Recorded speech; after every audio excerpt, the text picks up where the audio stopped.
사도행전 18장 18절부터 28절까지 말씀입니다. 사도행전 18장 18절부터 28절까지 말씀을 한 절씩 교독하겠습니다. 바울은 더 여러 날 머물다가 형제들과 작별하고 배 타고 수리아로 떠나갈새 브리스길라와 아굴라도 함께 하더라. 바울이 일찍이 서원이 있었으므로 갱그레아에서 머리를 깎았더라.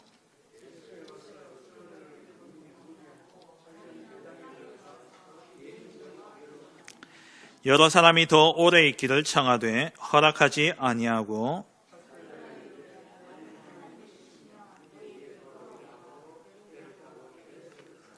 가이사랴에 상륙하여 올라가 교회의 안부를 물은 후에 안디옥으로 내려가서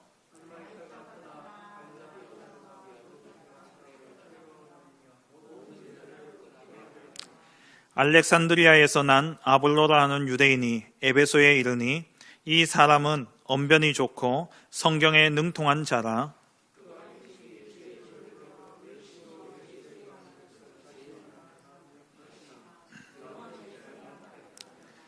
그가 회당에서 담대히 말하기 시작하거늘 브리스길라와 아굴라가 듣고 데려다가 하나님의 도를 더 정확하게 풀어 이르더라.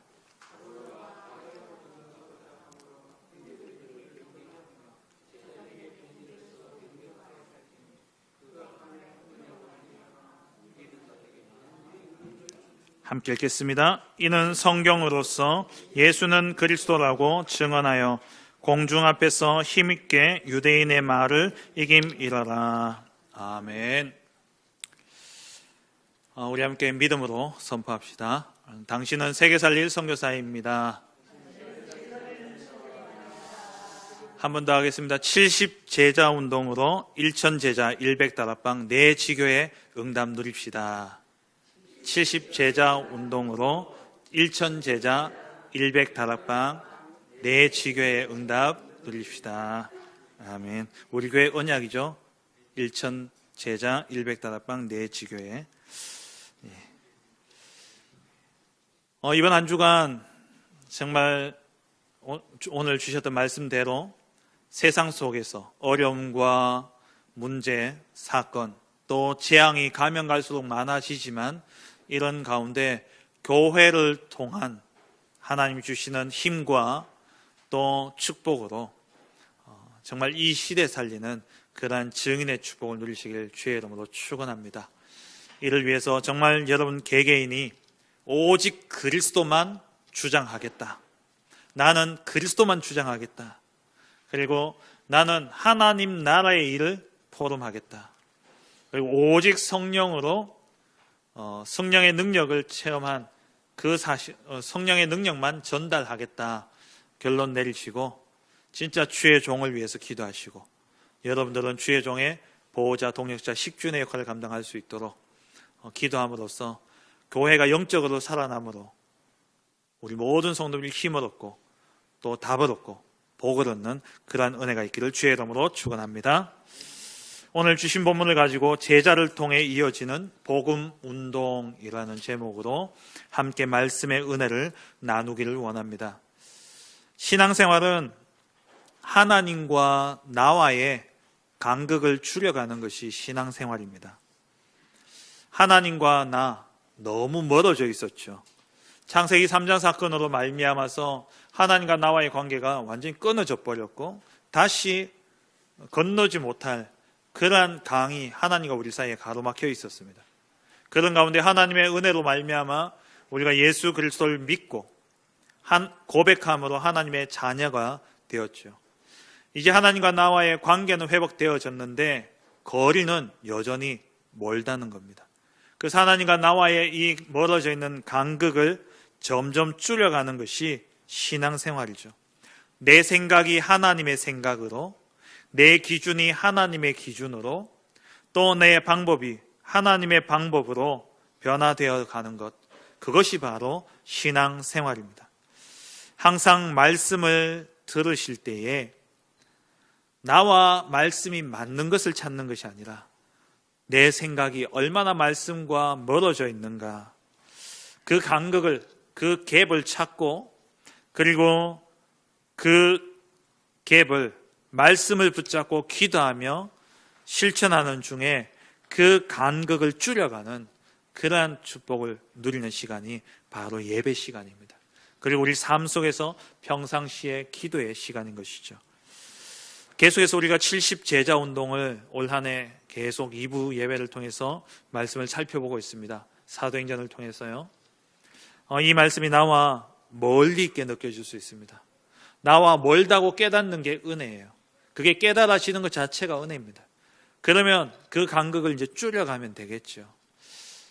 우리 일부 담임 목사님을 통해서 주시는 말씀은 한 주간 모든 삶의 현장에 답이고 또 힘이 되어진다면 우리 2부 이 시간에 주어지는 말씀은 여러분 현장에서 진짜 70제자 운동을 할 때에 여러분이 꼭 붙잡고 실천하고 응답받아야 될 그러한 말씀입니다. 현장에 일어날 70제자 운동을 두고 여러분 오늘 말씀을 또 다시 한번 받으면서 하나님과 여러분들 사이에 멀어진 그 간극이 줄어들고 또 이제는 그 간극이 아예 없어지고 일치되어지는 그러한 은혜가 있기를 주의 이름으로 축원합니다. 오늘 본문은 18절부터 28절까지 말씀을 읽었습니다. 18절에서 23절까지의 내용과 그리고 24절부터 28절까지의 두 가지 이야기로 나뉘어질 수 있죠. 첫 번째 18절부터 23절까지의 내용은 바울의 전도 여행을 이후에 안디옥 교회로 귀환하는 그 여정을 그리고 있습니다. 바울은 총 3차에 걸쳐서 전도 여행을 했죠. 그런 가운데 오늘 본문은 2차 전도 여행을 마무리하는 그러한 여정입니다. 1차 전도 여행은 루스드라와 더베 이런 아시아 밑지역 수리아 안디옥 위쪽 지역을 돌았다면 2차 전도 여행은 아시아로 가려고 했던 그 걸음이 막혀지고 하나님이 뜻하지 않게 유럽으로 마게도냐로 문을 여셔서 빌립보, 데살로니가 그리고 베레아, 아덴, 고린도 지역을 거쳐서 이제 사역을 마무리하고 고린도에서 이제 수리아, 오늘 18절에 수리아라고 나옵니다만 이 수리아는 수리아 안디옥 교회가 있는 수리아 지역을 이야기하죠. 그러니까 자기를 파송했던 교회로 다시 돌아가는 그러한 여정을 기록하고 있는 겁니다. 18절에 보면은 바울이 배 타고 수리아 안디옥으로 배를 형제들과 작별하고 배 타고 수리아로 떠나갈새 브리스길라와 아굴라도 함께 하더라. 이 말씀은 18절부터 23절까지의 전체 여정을 종합해서 이야기하고 있는 내용입니다. 계속해서 제가 말씀드렸다시피 성경은 유대인의 사고방식일 수도 있고 또 하나님의 방법일 수도 있는데 우리나라는 어떻게 보면은 하나하나 설명해서 결론을 내는 거라면은 하나님은 결론을 내놓고 하나하나 설명해 가십니다. 오늘 이 본문을 그냥 읽으면 잘 이해가 안 되어질 수 있는데 일단 바울이 고린도를 떠나서 수리아로 떠나갔다. 그럼 그 사이의 여정이 어떠하냐가 이제 18절 하반절부터 23절까지 나오는 내용입니다. 그럼 수리아로 떠나갔는데 그 여정을 보면은 어떠냐? 먼저는 갱그레아에 도착하게 되어지죠. 고린도에서 조금 떨어진 조금 남쪽으로 있는 도시입니다. 이 갱그레아에서 바울이 머리를 깎게 되어집니다. 여기서 서원은 이제 성경에 보면 구약에서 보면 나실인의 서원으로 볼 수 있겠죠. 나실인으로서 서원을 하면 평생을 나실인으로 사는 것도 있고 자기 인생의 어떤 기간을 정해놓고 그 기간 동안은 내가 하나님께 온전히 집중하기 위해서 딱 결단하는 그런 서원하는 그러한 시간도 있습니다. 오늘 본문에서 보면 바울은 아마 고린도 지역에 들어가면서 서원을 했던 것 같아요. 조금 유추해 볼 수 있는 게 아데네스의 그 실패를 교훈 삼아서 내가 이제 다른 건 말하지 않겠다. 나는 오직 그리스도만 말하겠다.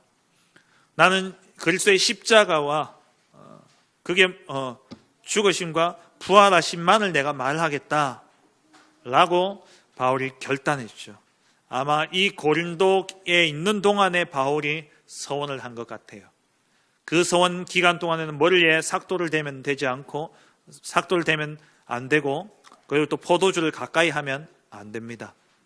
그래서 그 기간 동안 바울이 서원했고, 그 서원을 지키고 이제 고린도를 떠나서 이제 사역을 마무리하고 돌아갈 때에 서원을 마쳤다는 의미로, 이 나실린의 서원을 마치게 되면은 하나님이 어떻게 하라 하셨냐면, 민수기 6장 18절 이하에 보면은, 자기 몸을 구별한 나실린은 회막문에서 자기의 머리털을 밀고 그것을 화목 제물 밑에 있는 불에 둘치며, 그러니까 머리를 깎고, 서원 기간 동안에 머리를 깎지 못했기 때문에 서원이 끝나면 머리를 깎고, 그 깎은 머리를 화목 제물, 불로 태워서 하나님 앞에 서원이 끝났음을 이제 고하는 겁니다. 그 이후에는 이제 포도주도 마셔도 되고, 이제 머리를 그렇게 정상인의 삶으로 돌아갈 수 있는 것이죠. 그래서 오늘 본문에 바울이 서원이 있었으므로 갱그레아에서 머리를 깎았더라. 그러니까 집중해야 될 시간표에 하나님 앞에 집중했던 것을 우리가 볼 수 있습니다. 저와 여러분도 인생의 중요한 시간표를 앞두고 또 어떤 말 못할 그러한 고통과 어려움과 문제들이 있다면 하나님 앞에 이러한 서원과 함께 집중해야 될 그러한 은혜를 하나님이 주신 것이라 생각하시고, 그렇게 집중 속에 들어가는 것도 좋은 응답의 시간이 되어지리라 믿습니다. 그리고 갱그레아에서 이제 배를 타고 지중해를 건너서 어디로 가냐면 가이사랴로, 그러니까 에베소에 가게 되어집니다. 먼저 에베소에 도착을 하게 되어지죠. 이 에베소에 가서 바울이 거기에 19절에 보면은 그들이라고 했는데, 여기서 그들은 바울 팀이면서 브리스길라와 아굴라를 이야기합니다. 브리스길라 아굴라가 고린도에서 복음을 받고 에베소까지 바울과 동행을 하게 되어져요. 그런데 바울이 이 브리스길라 아굴라 부부를 수리아 안디옥까지 같이 동행하지 않고 에베소에 머물게 하고, 그리고 그 잠깐 머무는 동안에 바울은 또 그 회당에 들어가서 복음을 전하면서 유대인들과 변론하게 되어지죠. 이로 인해서 에베소에서 반응이 좋았던 것 같아요. 그런 가운데 바울을 더 있도록 청하는 그러한 사람들이 있었지만, 바울이 원래 계획된 여정이 있었기 때문에 안디옥으로 내려가서 또 선교 복음을 해야 되는 이러한 계획이 있었기 때문에 더 이상 거기에 머무르지 않고, 하나님의 뜻이면 내가 돌아오겠다 이야기를 하고는 배를 타고 이제 에베소를 떠나서 가이사랴로 내려갑니다. 왜 가이사랴로 내려갔냐면, 가이사랴에서 가까운 곳이 어디냐? 예루살렘이었어요. 오늘 본문에 보면은 22절에 보면은 가이사랴에 상륙하여 올라가 교회의 안부를 물은 후에, 교회, 이 당시에 이름이 붙지 않은 교회는 한 군데밖에 없습니다. 예루살렘 교회. 바울이 가이사랴에 상륙해서 올라가서, 이 유대인의 사고는 어떠냐면, 우리나라는 방향에 따라서 올라간다 내려간다 그러잖아요. 우리는 북쪽으로는 올라간다 하고 남쪽으로는 내려간다 하죠. 근데 유대인들은 중심되어지는 그러한 도시, 또 중심된 장소, 거기를 향해서 올라가고 반대는 내려간다라고 표현을 합니다. 그래서 예루살렘 교회가 이 당시에는 가장 중심되어진 그러한 곳이었기 때문에 예루살렘으로 올라갔다라는 표현을 쓰죠. 그래서 올라가서 먼저는 바울이 예루살렘 교회에 가서 하나님의 복음 사역에 대한 내용을 포럼을 하고, 그리고 내려와서 안디옥, 수리아 안디옥으로 가서 또 자기를 파송했는 교회에 그동안 있었던 복음 사역에 대한 포럼을 하고 있는 것을 봅니다. 바울은 이렇게 중요한 사역에 있어서 소통을 아주 중요하게 여겼던 그러한 인물이었죠. 그래서 바울이 그러니까 복음 사역을 하고 떠나온 이후에 바울은 또 자기 제자를 보내서 소통을 합니다. 그러니까 전도 사역에 있어서 가장 중요한 것이 소통입니다. 포럼이죠.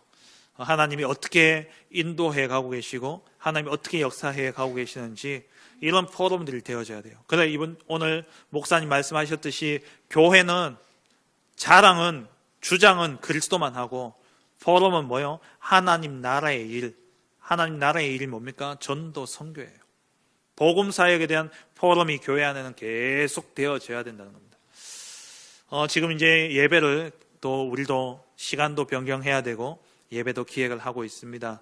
기도하면서 인도받으려고 합니다만은 오후 예배 우리 전에 저는 한 5분, 3분에서 5분 정도 포럼하는 시간을 가져야 되겠다라는 생각을 지금 하고 있어요. 우리 지금 수요일마다 사역자들 포럼이 이루어지고 있고 또 주일 저녁에는 우리 렘넌트 부서 교사들과 포럼이 이루어지면서 현장에서 일어나고 있는 그러한 중요한 응답들을 이렇게 소통하고 있거든요. 이것을 우리만 알면 안 되겠다. 우리 성도님들과 함께 진짜 하나님 나라의 일에 대한 포럼들이 이루어지고 그래서 진짜 하나님이 어떻게 70제자 운동의 응답들을 이루어가는지 우리 함께 나눌 수 있는 시간을 가져야 되겠다라는 생각을 하고 있습니다. 이렇듯 이러한 포럼들을 통해서 성도님들의 마음이 뛰고 또 하나님이 이루어 가시는 그 역사들을 우리가 기대할 수 있게 되어지는 것이죠. 그렇게 바울이 사역을 포럼하고 난 이후에 이제 안디옥에 들렀다가 23절에 얼마 있다가 떠나서 갈라디아 부르기아 땅을 차례로 다니며 모든 제자를 굳건하게 하니라. 바울이 2차 전도행을 마치고 돌아오는 길에 갱그레아에서 머리를 깎고 서원을 이제 끝내고 2차 전도행을 마무리했다는 거죠. 그리고 이제 에베소 가서 에베소는 아마 갔던 이유가 그건 것 같아요. 다음 아시아로 가려고 했었는데 못 갔었기 때문에 돌아올 때라도 잠깐 들러서 다음 여정의 목적지를 아시아로 두고 한마디로 우리로 표현하면 예비 캠프 격으로 갔던 것 같습니다. 지역을 분석하려고 이렇게 갔다가 이제 가이사랴를 거쳐서 예루살렘 교회에 2차 전도 여행의 역사를 포럼을 하고 1차 전도 여행 때도 바울이 예루살렘 교회 가서 포럼을 했잖아요. 사도행전 15장에 물론 그때 예루살렘 공의회 1차 전도 여행 때 일어났던 이방인들이 돌아온 이 역사 때문에 율법적인 문제가 있어서 바울이 그걸 들고 올라가서 하나님이 어떻게 역사했는지 포럼을 했었고 그리고 2차 전도 여행 이후에도 바울이 예루살렘 교회에 가서 또 하나님이 행하신 일, 또 역사들을 함께 포럼을 했고 그리고 자기를 파송했던 안디옥 교회로 돌아와서 포럼을 하고 그리고 그 전에 돌았던 현장을 다시 돌면서 제자들을 확립하는 이러한 사역을 했던 겁니다. 그런 가운데 24절에서 28절에 보면은 이제는 바울의 사역이 아니라 바울 이후에 오늘 제목처럼 제자를 통해서 복음 운동이 이어지는 것을 볼 수 있습니다. 바울이 에베소를 떠나서 안디옥으로 간 후에 에베소에 누가 남아 있었냐? 브리스길라와 아굴라가 남아 있었죠. 이 바울의 제자. 이 제자를 통해서 오늘 본문에 나오는 알렉산드리아에서 태어난 이 아볼로라는 성경에도 능통하고 언변에 능한 그런 사람을 만나서 이 사람에게 브리스길라 아굴라가 복음을 전하는 내용이 나옵니다. 예수님에 대해서는 알았지만 예수님 돌아가신 이후에 약속하셨던 성령의 세례는 알지 못했던 겁니다. 요한의 세례만 알고, 그러니까 죄사함의 회개만 알았지 성령 세례는 알지 못했던 그런 사람이 바로 아볼로였죠. 그래서 이런 아볼로를 브리스길라 부부가 조용히 데려다가 하나님의 도, 즉 십자가의 복음과 그의 죽으심과 부활, 그리고 우리에게 임하는 성령의 충만의 역사를 정확하게 풀어서 알린 겁니다. 이때 아마 사도행전 2장에 일어났던 성령의 역사를 분명히 전달했겠죠. 그리고 그 체험을 아볼로도 체험을 했는 겁니다. 그리고 난 다음에 이 아볼로가 이제 에베소에서 복음을 받고 하나님의 사람으로 거듭나고 그러면서 이제 아가야로 가려고 합니다. 아가야는 어디입니까? 아가야의 가장 큰 도시가 고린도입니다. 이 아볼로가 고린도로 가게 되어지죠. 고린도로 가려는 그 걸음을 브리스길라가 듣고 고린도 교회에 편지를 써서 아볼로를 잘 부탁한다라고 잘 맞이하라고 그렇게 편지를 전달합니다. 그렇게 해서 고린도에 간 아볼로는 고린도 교회에서 아주 중요한 사역을 감당했어요. 바울의 제자 브리스길라 부부, 이 브리스길라 부부를 통해서 일어난 복음운동의 열매로 아볼로라는 제자가 일어났고, 이 아볼로라는 제자가 이제는 역으로 고린도 지역에 가서 고린도에서 귀중한 사역을 감당한 겁니다. 그래서 고린도전서를 읽어보시면 아볼로의 이름이 몇 번이나 나옵니다. 고린도 교회 하면은 파당, 이렇게 분열되어져서 파를 이루어서 그다음 파 싸움들이 좀 많이 있었죠. 나는 아볼로 파다, 나는 게바, 베드로 파다, 나는 바울 파다, 나는 예수 파다, 이러면서 파를 나눠서 분쟁들이 막 일어났어요. 그 가운데 뭐 세 분의 이름은 파를 이룰 정도로, 그렇지, 바울, 베드로, 예수님의 수제자니까 우리 예수님 이해되죠? 근데 그 가운데 아볼로도 파를 이룰 정도로 영향을 줬다는 겁니다. 그만 아볼로가 잘못했다 이걸 떠나서 아볼로가 그만큼 고린도 교회에 정말 비중 있고 힘 있는 귀중한 사역들을 했다라는 거예요. 잠깐의 만남이었지만 브리스길라 아굴라를 통해서 정확한 복음이 전달되어졌고, 이 제자 사역이 제자화가 이루어지고 난 다음에 이 제자가 고린도에 가서 사역을 하는데 그런 역사가 일어났어요. 바울이 뭐라고까지 이야기했냐면은 고린도전서 3장 6절에 보니까 나는 심었고 아볼로는 물을 주었다라고 표현해요. 그 말은 뭡니까? 바울은 가서 복음의 씨앗을 심고 그냥 왔는데 그것을 물론 이제 자라게 하는 건 하나님께서 자라게 하지만 기른 것은 누가 했다고요? 아볼로가 했다는 거예요. 이 아볼로가 이런 귀중한 사역을 고린도에서 감당했던 겁니다. 제자에서 제자로 이어지는 사역. 이게 바로 70제자 운동의 중요한 응답인 것이죠. 사도 바울의 사역은 이러한 70제자 운동의 모델적인 사역이었습니다. 70제자 운동, 먼저는 뭡니까? 70지역 전체를 돌아보라는 거예요. 가보라는 겁니다. 가면 제자가 있다는 거예요. 그 제자 세우고 빠져나와서 또 다른 지역 가서 또 제자 찾고 세우고 또 옮겨, 그렇게 70군데 70지역을 돌고 70제자를 세우라는 겁니다. 그 말은 꼭 70개를 채워라 이 말이 아니라 가보면 하나님이 이러한 전도의 역사, 응답들을 다 준비해 놓으셨다라는 것을 우리에게 말씀하고 있는 것이죠. 바울이 전도 사역을 한번 보세요. 1차, 3차, 3번에 걸쳐서 전도 사역을 하면서 바울이 계속 돌아왔습니다. 가는 곳마다 하나님이 예배하신 제자를 만나게 되어졌죠. 그래서 전체를 돌면서 제자를 찾았고, 제자가 발견되어지면 제자 중심으로 교회를 세워놓고 바울은 빨리 빠져나왔습니다. 2차 전도 여행만 보면 빌립보의 루디아를 통해서 또 빌립보 교회가 세워졌고, 그죠? 그리고 데살로니카로 옮겨졌는데 데살로니카의 야손을 통해서 데살로니카 교회가 세워졌고요. 그렇게 교회가 세워질 정도로 사역해놓고는 바울은요 바로 빠져나오는 겁니다. 제자를 세워놓고는 바로 빠져나와요. 고린도에는 물론 브리스길라 아굴라 부부를 통해서 그 집이 교회가 되어졌죠. 근데 이들은 떠나왔지만 거기에 누가 있었냐?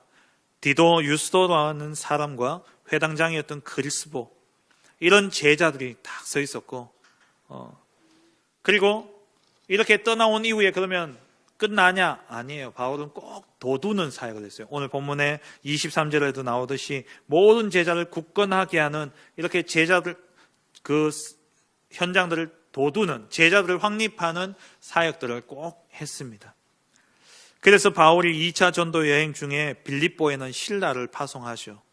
이 신라가 가서 빌립보 교회에 또 바울의 소식을 전달하고 그 교회의 소식들을 또 듣고 또 메시지를 확립하고 돌아올 때는 빌립보 교회에서 주었던 드린 헌금을 가지고 바울에게 드리잖아요. 그리고 데살로니카에는 누굴 보냈냐? 바울이 디모데를 보냈습니다. 디모데가 데살로니카 지역에 가서 또 소통하고 그리고 사역하고 돌아와서 바울이 디모데가 데살로니카 교회에 대해서 엄청 칭찬을 하죠. 그래서 바울이 데살로니카 교회에 데살로니카 전 후서를 쓰면서 이렇게 칭찬하는 모습들을 보게 되어집니다. 그러니까 이 돋우는 사역은 두 가지였어요. 사역자를 파송해서 소통하고, 소통되어진 그것을 듣고는 메시지를 서신으로 전달하면서 사역을 하고, 또 시간이 되어지면 바울이 직접 다시 가서 확립하는, 이런 식으로 사역이 이루어졌습니다. 70제자 운동은 이런 식으로 이루어졌죠. 고린도에서는 바울이 빠져나오고 고린도 그 브리스길라 집이 교회가 되어지고, 그래서 바울이 빠져나왔지만 거기에 브리스길라 아굴라 부부를 통해서 세워진 아볼로가 고린도에 다시 들어가서 사역을 하고, 바울은 고린도에 편지를 보내죠. 바울의 사역은요, 늘 가서 제자 찾고 어느 정도 확립되면 옮겨서 다른 지역으로 가면서 그 지역을 그냥 내버려 두지 않고 사역자를 보낸다든지 서신서를 통해서 말씀을 확립하고, 그리고 계속해서 다니면서 70지역을 다니면서 70제자를 세운 겁니다. 그럼 가장 중요한 사역은 뭡니까? 제자입니다. 결국 제자를 남기는 것이 우리의 사역의 목표입니다. 우리 사역의 꼬린점이라면 제자죠. 그러면 이 제자 사역을 어떻게 해야 되느냐? 먼저 제자를 찾는, 제자들에게 줘야 될 우리가 메시지가 있죠. 제자를 찾는 메시지가 준비되어져 있어야 돼요. 현장에 가보면은 보통 네 부류의 사람을 만나게 되어집니다. 하나님을 전혀 믿지 않는 불신자들을 만나게 되어집니다. 그리고 현장에 진짜 교회 한 번도 안 나온 불신자들도 있고, 또 교회 안에 불신자도 있어요. 교회 당만 다니는. 이러한 사람들을 만났을 때는 정확한 복음을 전해야 되죠. 왜 인간은 저주와 재앙과 고통 가운데 있을 수밖에 없느냐? 그 문제의 원인이 무엇이냐? 하나님 떠난 문제다. 그 배경에 사단이라는 악한 존재가 인간을 잡고 그리고 지옥으로 끌고 가고 있다. 여기에 이 문제를 해결할 다른 방법을 하나님 우리에게 주신 적이 없다. 그 방법은 오직 그리스도밖에 없다. 그래서 그리스도의 복음을 정확하게 전달해야 돼요. 이 복음을 전하고 신분이 바뀌어진 자에게 주어진 7가지 축복을 전달하는 겁니다. 그리고 두 번째 만나게 되어진 사람은 어떤 사람이냐? 구원은 받았지만 여전히 자기 삶에서 벗어나지 못하고 있는 사람들이 있어요. 신분은 바뀌었지만 여전히 문제와 사건과 어려움들 속에 자기 삶의 문제 속에 매여 있는 사람들. 쉽게 그냥 붙인다면 성도라고 할 수 있겠죠. 이런 사람들에게는 정확하게 그리스도의 복음으로 결론을 내려줘야 됩니다. 이미 끝났다라는 것. 다시 말하면은 5가지 확신을 심어야 돼요. 당신의 모든 문제 그리스도로 완전히 끝났다. 그리스도께서 당신의 모습을 보고 구원하신 것이 아니라 하나님이 일방적으로 택하셨고 은혜로 말미암아 믿음으로 구원받게 하신 것이다. 그 구원의 증거는 내게 있는 것이 아니라 내가 교회 가고 내가 기도하고 내가 응답받고 내가 전도하기 때문이 아니라 구원의 증거는 영접하는 자 곧 그 이름을 믿는 자들에게 하나님의 자녀가 되는 권세를 주셨고, 그리고 성령으로 인치심을 받았기 때문에 하나님의 자녀다. 구원의 확신을 심어야 되죠. 그리고 그 이름, 그리스도의 이름으로 기도하게 될 때 응답받고, 그리고 법적으로 이미 죄 사함을 받았기 때문에 우리는 다시 죄로 인한 저주와 재앙과 고통 속에 들어갈 이유가 없다는 거예요. 그러면 우리가 당하는 고난은 뭡니까? 죄로 인한 저주와 재앙이 아니라 하나님이 우리를 통해서 이루시는 새로운 응답의 축복의 그러한 기회가 되어지는 것이죠. 이걸 반드시 알려줘야 돼요. 일반 성도들, 구원은 받았지만 신분은 바뀌었지만 삶은 여전히 매여 있는 자들에게 완전한 해방을 선포해 줘야 됩니다. 그게 5가지 확신이에요. 그리고 또 만나는 만남이 뭡니까? 충성된 자. 정말 열심히 해요. 새벽 기도부터 해가지고 교회 일을 하면 2팔을 걷어붙이고 열심히 교회를 섬기고 일을 합니다. 그런데 뭔가 모르게 방향이 맞지 않아요. 충성된 자. 확신도 있고 응답도 누리는데 방향이 틀린 사람들이 있습니다. 이 사람들에게는 하나님 나라의 일, 곧 전도와 선교의 사명을 심어줘야 됩니다. 세계 복음화 237과 맞지 않는 경제 축복은 저주예요. 237과 맞지 않는 내 업의 전문성은 저주입니다. 237 전도와 선교와 맞지 않는 나의 산업, 그건 저주예요. 내 학업이 잘 된다? 저주입니다.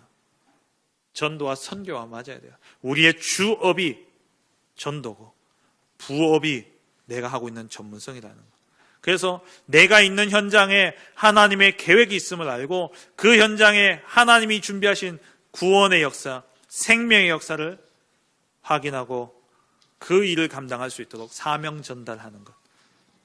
그리고 네 번째 만나게 될 사람은 그야말로 사명자입니다. 준비된 전도자, 제자들이죠. 정말 전도의 눈이 열려서 영혼 구원과 이 전도사에게 눈이 열려있는 그런 사람 만나게 돼요. 이 사람들에게는 뭘 해줘야 되냐? 하나님이 이 사람에게만 주신 미션이 있습니다. 그걸 찾아줘야 돼요.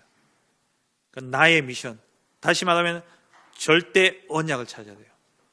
이 사람의 이 사명자가 일평생 남은 생애 동안에 하나님 앞에서 쓰임받을 이면 계약, 그걸 찾아줘야 됩니다. 이게 제자 찾는 방법이에요. 네 부류의 사람을 우리가 현장에서 만납니다. 불신자, 그리고 성도 같은 불신자에게는 정확한 복음을 전해서 하나님 자녀로 삼아야 되고요. 복음이 들어가면 거기서 제자가 나옵니다. 제자인지 아닌지. 그리고 두 번째는 구원은 받았지만 삶에 매여 있는 자들에게 그리스도 복음으로 완전히 끝났다라는 이 확신을 심어줘야 되고요. 세 번째는 충성된 자, 방향이 틀렸어요.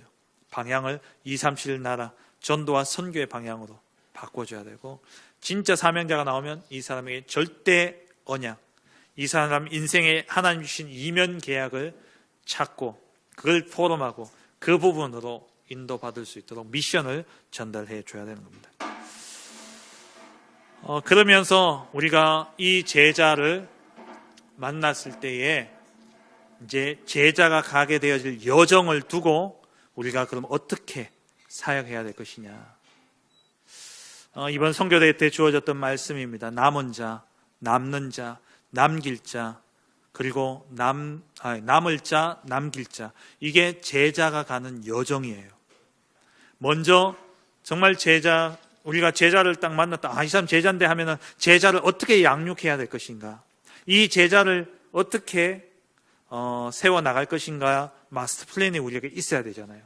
그 마스터 플랜이 뭐냐? 남은 자, 남는 자, 남을 자, 남길 자의 응답입니다. 먼저는 그리스도 복음으로 완전 결론 나서 이 복음으로 시작하게 해줘야 돼요. 그리고 이 사람이 진짜 전도자가 맞다면, 제자가 맞다면 하나님의 능력을 하나님의 능력으로 어디서든 살아남을 수 있도록 도와줘야 돼요.